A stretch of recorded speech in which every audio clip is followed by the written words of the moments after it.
Ladies and gentlemen, welcome in. I'm going to be in this video talking about if in the Saints Row reboot they're going to be able to go back to how they were with Saints Row 3 and Saints Row 4's success, because after that came Gat Out of Hell, which wasn't really a Saints Row game if you really think about it.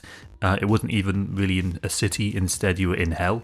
And then of course in the next game, Agents of Mayhem, it wasn't even called a full Saints Row game, even though it was the same game engine and the same aesthetic, and functionally it performed similarly to Saints Row, but they simply named it something else. And I kind of wanted to talk about, with those two kind of being a flop, if with this new Saints Row reboot we can go back to how things were and what steps they seem to be taking to go to that route. Previously, they kind of abandoned the gang system, they abandoned a lot of stuff that made Saints Row popular, and they doubled down on making the game fun and enjoyable. And that's all well and good, but I think with that does have to be a certain degree of substance that I believe the previous Saints Row games kind of lost. When we really try to think about like what made Saints Row 3, Saints Row 4, Saints Row 2 especially so good, it was the soul of the game. It was maybe not so much Saints Row 4, arguably Saints Row 4 is still good, although it was a bit too, for me it was a bit too crazy.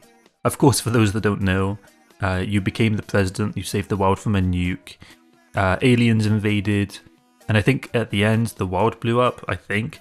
And so within all of that, of course, the Saints Row 4 was definitely a lot bigger in every way thematically relative to previous iterations on the series. You know, in Saints Row 2 it really was just you take over the city, your gang versus other gangs, and following that natural character progression and story that progresses from trying to take over the city.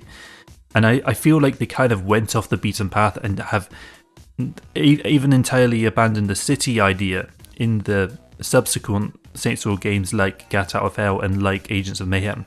And it's great that they tried that, and I appreciate that they did try something new. And I'm kind of glad now that they're going back to the roots, at least in that way.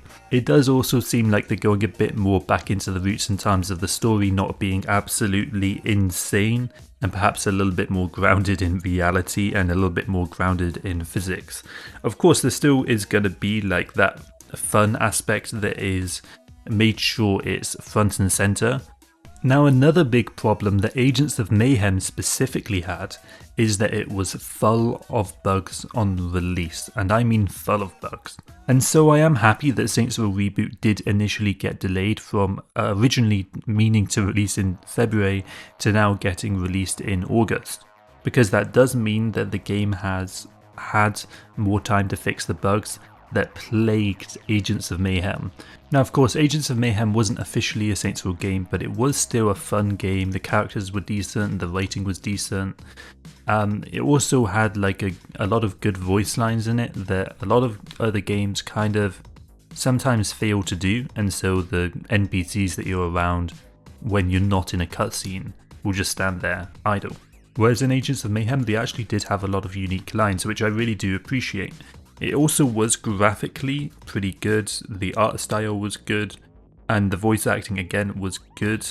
And I think that's all things that we can confidently say are likely to be similar with Saints Row Reboot. We probably know it's going to have good graphics, the music's probably going to be decent, the voice acting's probably going to be decent.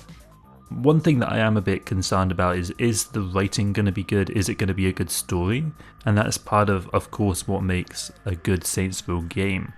And it is really where in some of the games in the past we have kind of been a bit lacking, in my opinion, because the story has just gone to 11, because I feel like it's more of a comfort zone instead of having to write like a nuanced story that's well thought out and developed. Instead, just throw out a bunch of zany larger than life characters and crazy scenarios, and then you don't have to make things as compelling. I'm probably going to make an entire new video about this probably in the next few days, but another problem that people have with the Saints Row reboot potentially is that there are only, I believe, 22 main missions.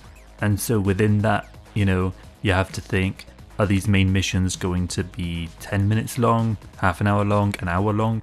And that's really going to define how long this game's playability is before we run out of things to do. And is the side quests gonna be like, say for example, something like Cyberpunk, where they are all contain stories and the stories are at least somewhat compelling?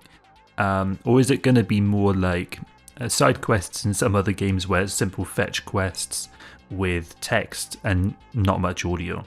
You know, what level of design is there going to be within those side quests? Because I think they can be good, but sometimes side quests can also be very boring. So hopefully they do have good side quests in there to make up for there being less main missions than there have been, I believe, in previous Saints Row games.